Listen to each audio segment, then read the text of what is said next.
The challenge. The challenge, yeah. But the images we were thinking of. First of all, you have a lot of people from the military that are they've lost an arm, they've lost a leg. Right.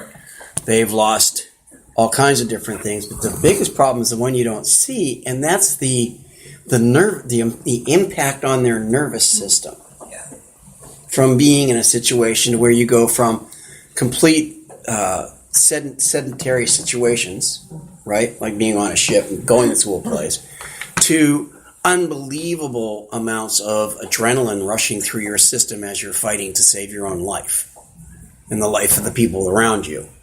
It's really hard to describe that because it's a switch that most people will never have to flip in their life. Right. Okay? But it causes deep inbound neurological issues. And there's nothing that really takes care of that.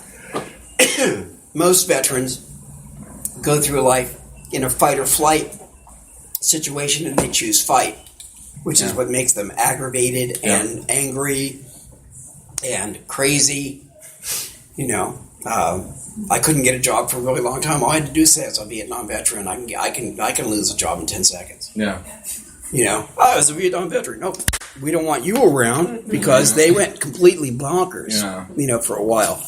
Yeah, dude. They did. You know, and Rambo didn't help. Okay, Right. I mean, That was right in the 80s. Yeah. Rambo came around, what, 80? He was a Vietnam 86? yeah, he was a Vietnam veteran. I'm taking out a whole town. So you come from the late 60s, early 70s Vietnam service, Right. Okay, and suddenly everybody hates you again. So it was bad enough that when we came back politically, it was so bad that they did things like when I went to Pennsylvania to see my father after I got out, as we were walking off the plane, because there was a large number of guys coming from California going to Pennsylvania, going to Pittsburgh, there were people on top of the plane urinating on us. Wow. That was nasty. It wasn't like today when you come back and everybody goes, oh yeah, the veterans, we have to take care of them, we have to do this. No, we were hated. You know, there was a big stigma there. Okay. So a lot of guys, even if they went through the whole thing and they managed to mentally maintain their sanity, which was hard to do because of the situation that was there. I mean, you had to kill people, you had to kill kids. Because they'd come up and they'd have bombs strapped on them, different things like that. It was completely guerrilla. So it was a really hard time. So all those people came back messed up. You get messed up in Afghanistan and Iraq and all those kind of places now because you witness horrifying situations that take place. You know, somebody gets blown up. If there's a bomb on the street, an IED, yeah. And that blows somebody. You get to see your friend get blown apart. You know, that stuff sticks with you forever. It's not a movie. Okay? Which, thank you. And when you're watching a movie, your brain knows it's fake.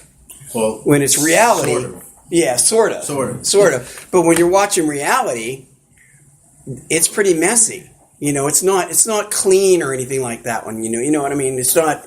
I'm not trying to create any problems here, but it's not clean like everybody thinks it is. There were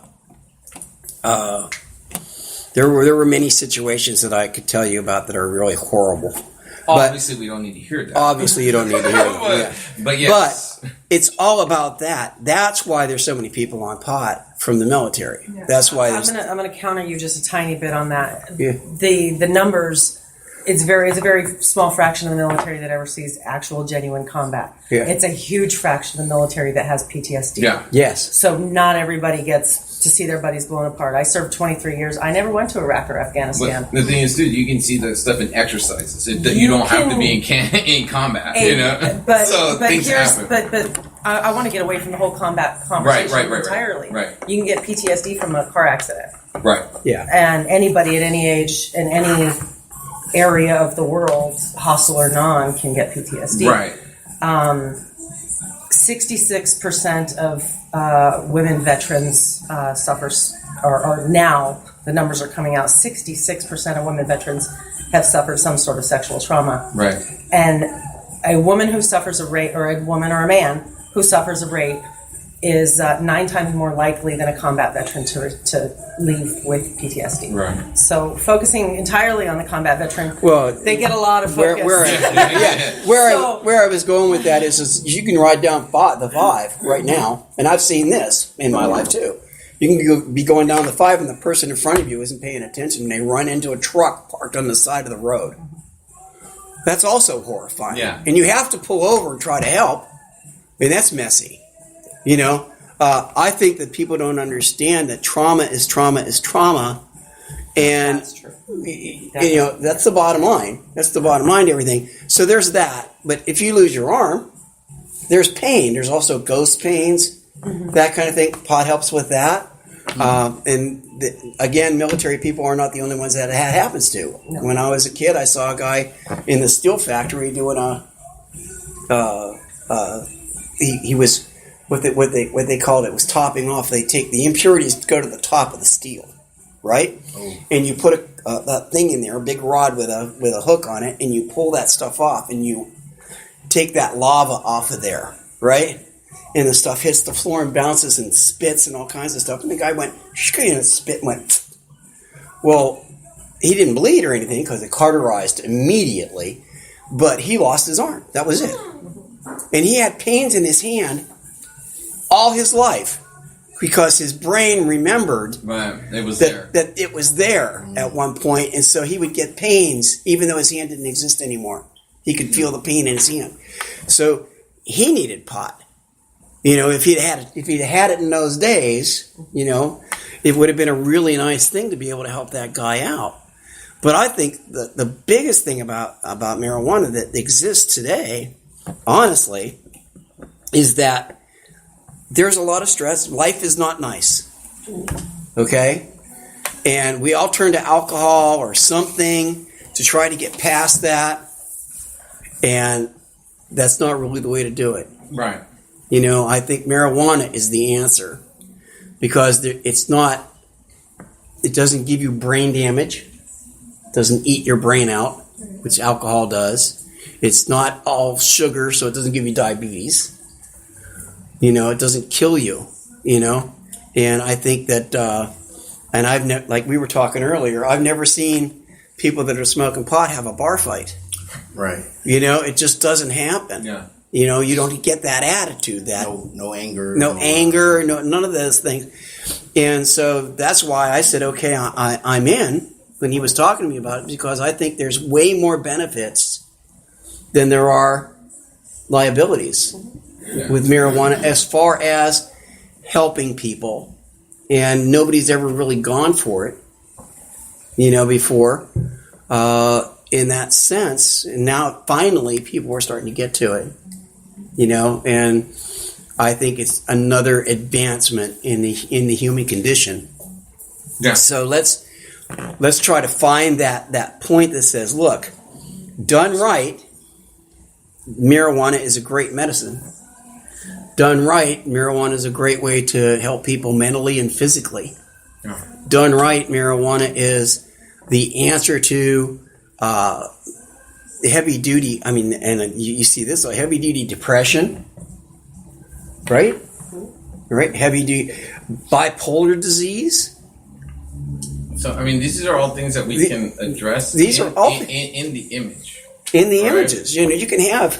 She could be wearing a thing. We could put a black thing around her arm that makes it look like it's a fake arm, and have her happy. You know what I mean? Whatever. I don't know, because he's got to come up with this stuff. Yeah. But and this is the purpose of this. Yeah, and that's the purpose of it. And I wanted to make sure that everybody knows what's going on before moving forward. You know, some people are a little hesitant because it is cannabis. It is still a scheduled a substance, and what we're trying to show is shine a light on the positive things. Mm-hmm. You know, people still think it's back alley, drug deals, this and that. It's not. And we're in a year into this, and we need to change the image of what's going on. Yeah. So if you guys are on board, that's why, Emilio, I asked you, hey, hear us out, see what you think. Christine, hear us out. What do you think? Yeah. So, yeah, I think we want to do that. Patrick, you're on board. We've all conversated before, like our eating and talking about infusion and how alcohol destroys or have destroyed a lot of generations of our culture. And for me, I went back to the source. So I've been cooking and baking, even though there's no studies. Technically, there's no studies, because it's a Schedule I drug.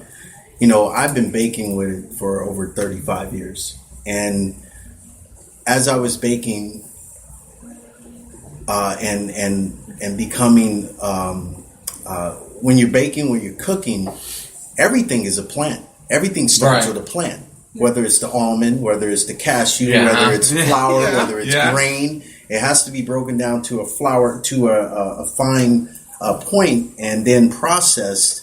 So in my cooking and in my baking, it was the last ingredient that was missing that would give you everything that you need.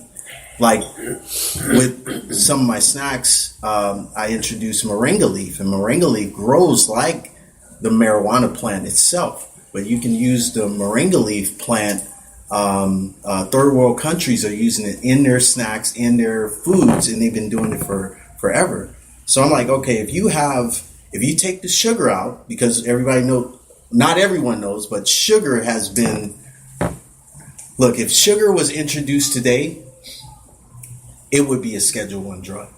I would advocate for it to be a Schedule I drug because it does to your brain the same thing that cocaine and everything else does. It fires up your brain, and it's causing neural transmitter issues. Receptors are messing people up, and I believe people don't realize it, but I believe sugar is like the biggest cause. That should have been. If Nancy Reagan really wanted to say no on drugs, she should have said no on sugar. But that would have attacked Coca-Cola, which now they're getting into CBD, and so is Corona. They so have it's like to. Everyone is. They have to. They want to because they knew back then that that's what it was. Sugar was just so cheap to process, and just sprinkle a little sugar on it, and look what's happening now. Diabetes, out of the womb. Oh, yeah. Kids are coming out of the womb, looking for that fix, and it is a fix. It's real. It's a real deal. So what marijuana does, it counterbalances that. It gives the body what it needs. And even with my snacks, I've removed all refined sugar. I don't put any refined sugar. I did that I did that that hit me when I started doing yoga about 10 years ago. I removed all the white sugar. And it wasn't because of what I was just consciously upset about it. I was like, what? Something like this that costs $20 for a 20-pound bag cannot be good for you because it requires like two full cups of sugar per 12 dozen of cookies. And if you see this stuff, you taste it, it spikes. It spikes up. That's what causes diabetes. That spike of sugar that enters your system, and you don't know what to do with it. You want more of it. So the average person nowadays are receiving a high. They're high all day. A sugar sensitive. They're high all day from the moment they have coffee. They put sugar in their coffee. They have breakfast. They have lunch. They have dinner. They have a snack. They are literally high from the moment that they wake up to the moment they go to sleep. Right. So and that's what we want to go against. It's like organic. It's natural. It should be in your body. It's health conscious. It's not something that's detrimental. It's to not going to throw you off at all. It's going to balance you, and it's going to get you away from all that. Yeah. There is such thing as misuse. Overuse of these plants, Well, of anything. Overindulgence. Of anything. You can overindulge in anything. So, and I think that's what we're trying to find. Yeah. So what we want to, we're not just saying, hey, everyone line up. We want to come across with the benefit. Like, we want to come those across, that need it, it's here. Yeah. And this is good. We're having this conversation because this is showing the different avenues of using the plant, not just to smoke it. Study shows that the best way you can receive the plant is smoking it. Yeah. I'm kind of on the fence of that because I've used it in cooking, I've used it in baking, and I'm like, all right, well, if you remove all the crap out of the foods that you're eating, and you put all the good stuff like coconut palm sugar and butter versus margarine and coconut oil versus all the other oils, then you're good. You'll be good, and then take away alcohol because alcohol is liquid sugar. To a diabetic, that's liquid sugar, but you got to balance that out. So that's why I've gotten into the cooking and baking for that. Amelia, do you have any perspective on consuming? Are you a consumer? Do you even partake? No. So you're just graphics. Yeah. Right. As far as this, what would you like to see? I mean, I don't want to see smoke everywhere. I don't want to see joy. I mean, yeah, here and there, but obviously, we want to show LA.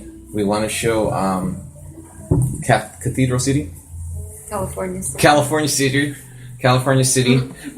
Barriers, chains. What else? Desert, water.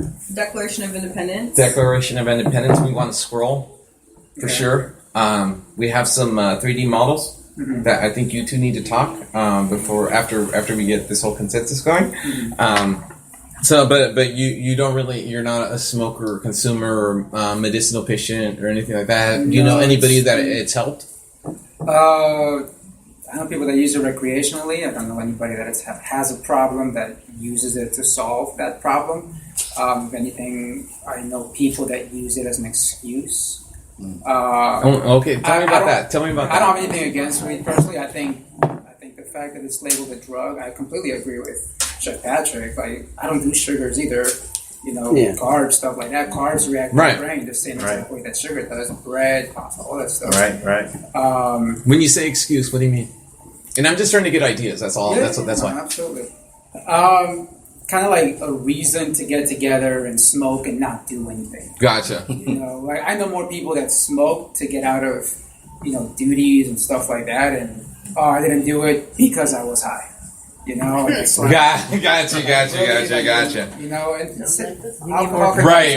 Productive stoner friends. There's a lot of productive stoners out there. Absolutely. No, there absolutely is. The problem is that people. I know a lot of people that smoke just because it's a cool thing to do, or all my idols do it, so I'm going to do it. All my friends do it. Right. But there's no real intention or focus, and they're just kind of like going through the motions. I've smoked. I've had edibles. I've had drinks. All of that. It's never done anything positive for me, so I have no need to do it. I'm not against it. Right. It's just not for me. Right. Okay. Cool. I absolutely think it should have been legal years ago. But that's my take on it. Right. Okay. Cool. I just want to make sure that you're still. And my point is that we can't sell it as, bluntly speaking, you can't sell it as a stoner drug. No. You can't sell it as everybody get together and have a party this week. You could, but no. That's not what we're doing. But that's not what it's about. What it's about is what are the good sides of it?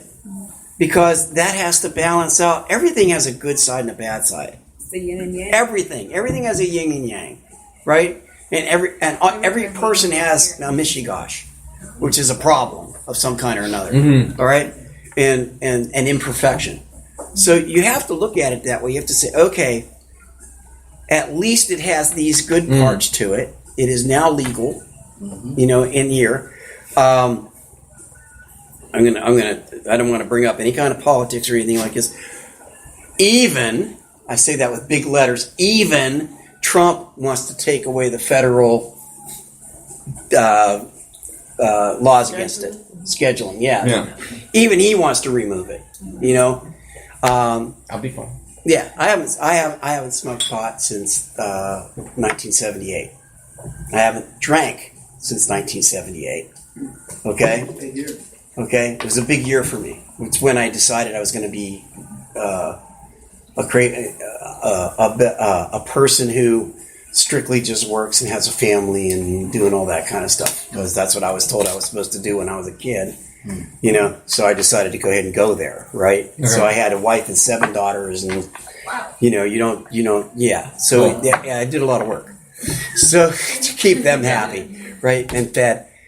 But bottom line is that it has so many benefits that you can't just let those go by. Right. And it's going to be our job in this particular case to showcase those benefits so that, people can understand that done right, this can be an advantage to mankind and not a liability.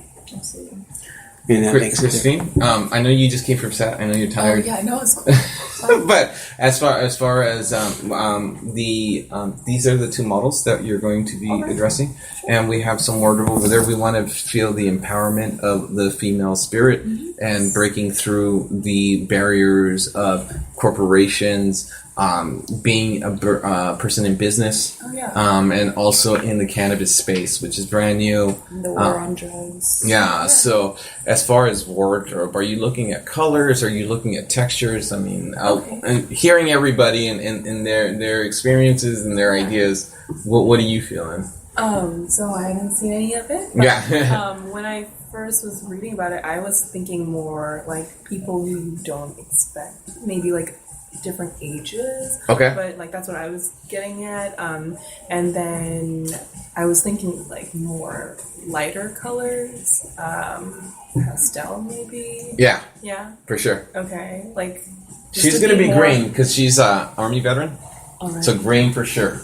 So for her. Okay, so we'll need a blue background for We have that. We were talking. You're silver / purplish. Dark purple. Something like that. Have you shown her any of the looks? Today is our first day. Okay. If I could get your information, because we definitely want to keep it like vintage and very classy. If you want to be able to have like the general look at this and be proud of what he's seeing, although he's going to be a little sidetracked.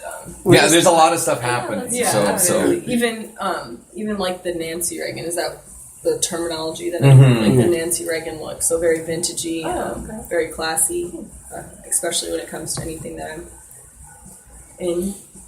Well, pot is not a homeless drug. Absolutely. it's not. So we don't want we don't want it to be ugly in any way, shape, or form.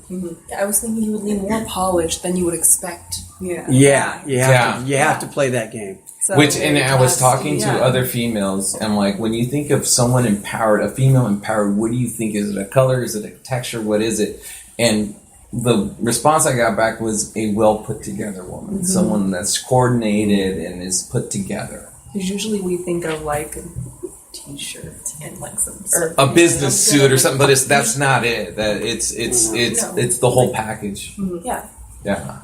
So that's what I'm looking at. Even though that's not really a full description, Okay. but it's at least the way we're going. Yeah. Okay, from head to toe. All right. Type of thing. Definitely. Okay. Okay. And ma'am, what was yours? I didn't get to write yours down. What I'm was actually yours? confused. I'm not exactly Okay. sure. Tell us what I'm confused on what our part is in this. your part is. We are preparing these images. Okay, and we want to give them to you. We want to show social equity. We want to show females that are able to go into this. She's a veteran. We want to have them connect and want to be part of this industry. Why go to work in something that you don't believe in? This industry is new. How are these images going to be used? And then they're going to go on a billboard. They're going digitally into Times Square in New York. They are going to be in art shows in Torrance, Long Beach, and Los Angeles. There is Dope Magazine, 420 Magazine, We TV that we can send this off to. We are shooting short video clips and expressing everything that's going into this idea. And this is just one of 5.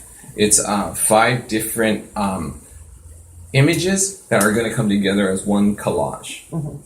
And it's going to be telling the story. Okay. They are the first episode of this. There's 4 more. The next ones are Sisters of the Valley. They're 2 nuns out in the valley. They're a mother-daughter that also do CBD, but they all are into social equity, putting back into it. I'm also going to get a male that's in here, another female, another male. So I'm trying to balance everything and get all inclusive. But it's telling the story of social equity, of California, of cannabis. Can you explain how you're defining social equity? Social equity is right. It's beautiful.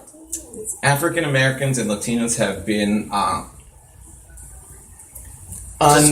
disproportionately impacted by the war on drugs. So we're sending out the message to them: hey, come join, come be part of this economy, whether it's dispensary, delivery, cultivation, whatever. Transportation. This is for you. The Prop 64 was written for you. Come out.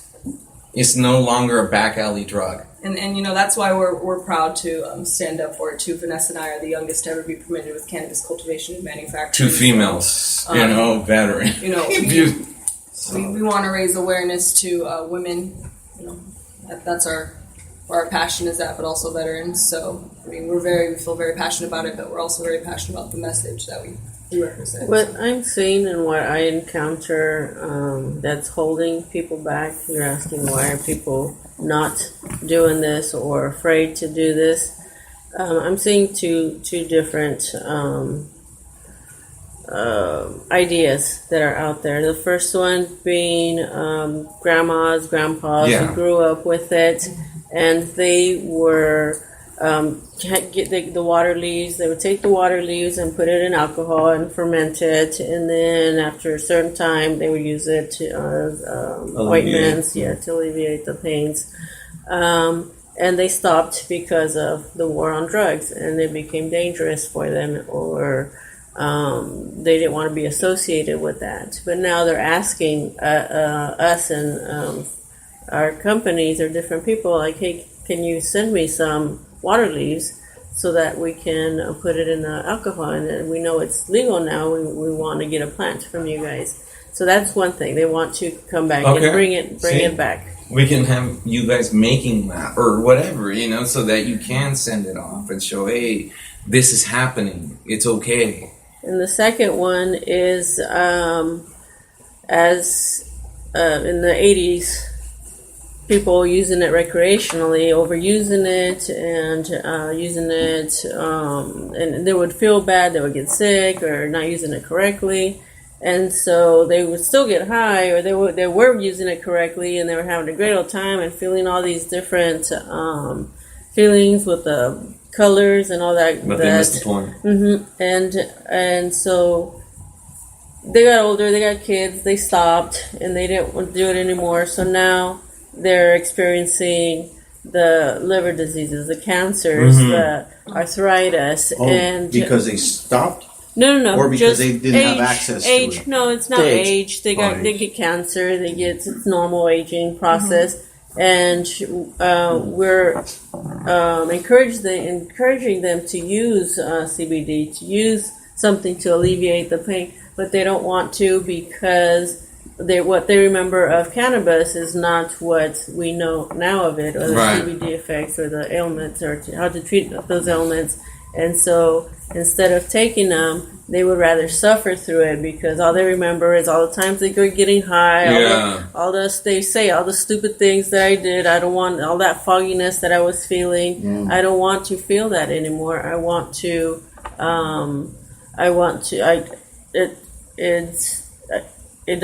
go through that. So we're trying to tell them, you're not going to go through that. This is different. It's a better dosing for you. And so they won't do it. Okay. And the third one that we're saying for veterans is along VA. They're not allowing them to use it. They're scaring them because if they use it, they're going to get off their other drugs. Although it's legal and they're allowed to use it, and they're allowed to talk about it with their doctors, they're being threatened and saying don't do it because of you're going to lose your benefits when it's. Is that true? It's not true. Okay, so for sure I need to get that out because I'm scared of that. Yeah. So it's not true. It's a scare tactic that they're using, and so we got to do that. Many of the ones that are using it or have used it, we're taking 50 drugs a day, medicinal drugs a day, pharmaceuticals a day. They they were just home thugs, scared to go out, gaining weight and watching TV all day long. suffering from PTSD. Now, they just didn't want to feel that way anyway, so they went against the doctor's orders, and they didn't care if they got scared or threatened or anything like that. They just stopped and started using cannabis, and all they do now is for medicine is cannabis. And that's it, right? And They stopped everything else. And they're still getting services, they're still getting this, but it's very few and far between that are doing that. Do you see seminars at the VA taking place in 2019? Not about cannabis. No. CBD maybe? This is This is the VA's website. Not even with And the if VAs? you go right here to what vets need to know, that first line, Yeah, there you go. it says veterans will not be denied VA benefits because of marijuana use. And that is the biggest. That's got to be broadcast. That's dude. the worst rumor that's out there. Veterans are terrified of coming out as cannabis users because they're I'm going to lose my benefits. No, you won't. Yeah. And the more honest you are with your doctor, the better care you're going to get. This is why we need to talk. If I could say anything for this Yeah. platform, it would be to help break that myth. Okay. Because the more veterans that come out as cannabis users, the faster that stigma is going to break down that we're all Let's do trying it. to break down. So Because there's statistics on Because that how was many new, veterans are everything you social told equity me about applicants that. or I social had no equity idea. qualified with brown and about black veterans skin. and I'm sure there's numbers on that Yeah, you could but- find easily. But I was talking, Eric from the- Cannabis Alliance, Yeah. right? Get away I was from talking with him today, what and they've he seen, says what they've 1 been a in part of. 5 veterans is a self-medicating cannabis user. right? They're everywhere. Right here. So that, but we're all a lot of them The are nervous afraid, and system especially in the is states the where it's not biggest legal yet. Yeah. They're terrified to. There's no way to break that We're down. making criminals out of veterans. Right. Of all people, we're Right. forcing them to be criminals by keeping this federally restricted. They gave me. So if there's one thing I could ask for you guys to plug in there 1,000 somehow, milligrams of find a way to gabapentin. break that myth that you're going to Okay. you're going to lose your benefits if Got you. it. That's huge. Okay. That's huge too. Thank Thank you. It's That- horrible. that's important. I Like, pull that need to know website up stuff. constantly. Yeah. It's the VA's website. It's right there in black and white. It's Okay. the very first thing. If you You won't Google VA marijuana in Google, it's the first thing that comes up. So being that that's cannabis THC, what about CBD? With the Farm Bill of 2018 Perfectly passing, it's legal. now Same. a Schedule 5. So would that Perfectly be able to legal. take place as a seminar at the VA, being that it's I'm sure you could probably get them to talk about it now. Well, you have a better chance. The VA, they're afraid still. They're afraid of anybody that receives any kind of public funding from the government. I've been trying to pitch a cannabis compassionate care program out in Desert Hot Springs. Or Coachella Valley.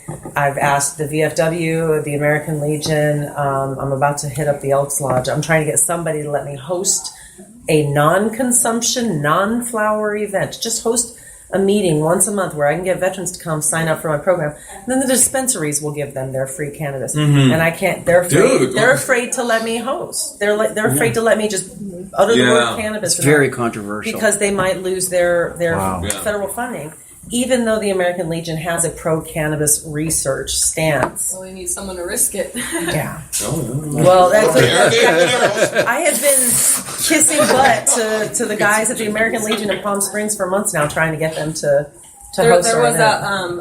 I think he was a commander at our event, and he's a consumer. He was consuming at the event, but I mean, I've reached out to him several times. I think he was in Santa Monica, Venice area, so that'd be interesting to see that network. There's more and more veterans coming out, but Yeah. as long as they keep thinking that they're going to lose their livelihood, they're not going to jump at it. So I've heard these conversations amongst. Met a group of guys. They're all veterans. National Association for Black Veterans, and some of them were open to it, but a lot of them had that stigmatism of, no, we're not touching it, we're not going near it. But I think this is interesting because this is the first time I'm hearing it that Well, they will get you. If they don't get you one way, they'll get you another. And one of the things I work for, I do some stuff for the military. I have a patent for using optics to measure distances and things like that. That we talk to different Rocketdyne and people like that about all the time. And they just warned you. They just warned me up front. They just said, listen, if you want to talk to us, then You can't even have a rumor. Wow. Now, what about the imagery of this? Like, what's borderline disrespectful, and then what's borderline like we can push it? You know, like would it be me being able to be in dress blues, maybe with no, I wouldn't mess with uniforms too much. No. And you would definitely want to take off all rank if you did that. Or no, I don't want to do it. I want to make sure. I mean, and then you guys would be the first opinions. I would go get 100 more opinions, but really, I want to know like borderline. Don't push it. I say we just go with super duper I'm class so and break. on what Let's we're doing. just first break the concept of people that are doing pot being the same as people who walk up to you that are homeless, that are throwing up, and doing bad things. Let's first break that, because I think that's the biggest stigma. Is they really see it as a drug rather than as a medicine. And all we really need to do is stop the concept of, they're a pothead, they're worthless. Let's get rid of that and get it back into the mainstream and say, okay, people that get dressed every day, people that go to work every day, people that have class, people that have money, people that have all these different things, they can smoke pot and take care of their problem. It's far better than opiates. I mean, Right. the realization is opiates right now. Most of the people that are on opiates that are the ones that are dying and killing themselves and stuff like that are people that are working. They're upper middle class people. They just have some kind of pain or something they can't deal with, and the doctors prescribe them. They prescribe me 1,000 milligrams of gabapentin every day for my neck. Why? It's not. Just to give a little clarity, the main purpose of the campaign is to push the stigmas from the cannabis industry out of the window. Throw those out of the window, whether that's social equity and, minorities being able to have an opportunity to come into this industry, which is huge. Veterans being able to have this legalized. The main purpose of it is to just throw those stigmas out of the window, bridge the gap for millennials and for the cannabis industry, as well for veterans and minorities coming into the industry. Because humans are very visual. Yes. And if we can give them some icons, like you have on your phone, the things you have on your phones, okay, they started with the iPod, okay? And I was there when that happened. I was working for Apple at that time. And we worked very hard on universal language and universal signs all over the country and things like that to figure out how to put those icons on there so that somebody could look at it and know what it was for. No instructions. Just push the button, right? And that's what you got to do with this. You got to put out posters and videos and things that get around all the way out there that change the visual of what marijuana represents, so that people lose that and you can move forward with it. That's what we're saying. Archetypes. It's an archetype or an iconic representation of a situation. I think that was a great conversation. I think that was a great, informative. And we caught it on the podcast. On the Intelligent Human Voice Podcast Network. So I have a Let me follow you. What's it called? It's called the Intelligent Human Voice Podcast Network. Okay. It's basically a podcast I started first part of January and have been changing it over time, but the basis of it is just health conscious conversations. Just conversations and bringing people minds alike on all walks of life, diverse backgrounds, and just having these conversations that people that I have, but now putting podcasting being the platform, because it is the platform of the now, not the future, the now. And it's a $656 billion projected business by 2030. sexual like equity 2020 trajectory. We want to be in being line able with to what you're capture that, thinking, and I think so that everybody we can should have craft a those podcast. images so we can hand them off to you. So that's on something that you Spreaker. can It's on use. Spreaker.com. Not for something like, hey, If you do here's something we put together. What IH can you use? VP We want your Network. information. What are you looking for? So we This can will create be, that for you. I guess, whenever we stop, we'll just That- be that- stopping that's what and we're coming we'll be there All to right, be able to hear. I was confused about what we were going to do. Would you be able to I thought email she it was to us gonna- when it's all? Yeah, heck yeah. Well, I mean, we can have her on. I don't want you to Yeah. change Done. your thing. I No, thought no, that that's was fine. understood. We have the studio from 7 to 7. We have 12 hours in the studio. If you'd like to say something, we can capture it. All right. We can video it, have it prepped. We're good to go. We got 12 I thought hours. you wanted her to say something. That was my thing. It's not that I want to say something. It's No, I want them to say it for you. It was wonderful to meet you, sir. all right. Such a pleasure. I was just Absolutely. not Yes. tracking. I'll see you guys on the 16th. Oh, you'll be there? Right. I mean, and I haven't Stepping showed you it any up of the there. imagery either. So it was just the idea. Once you see the imagery, it's like, oh my god. What is this? So do we need to be See you on the 16th. No. Again, this is for your Have a good one. input. Thank you very So much. again, I didn't want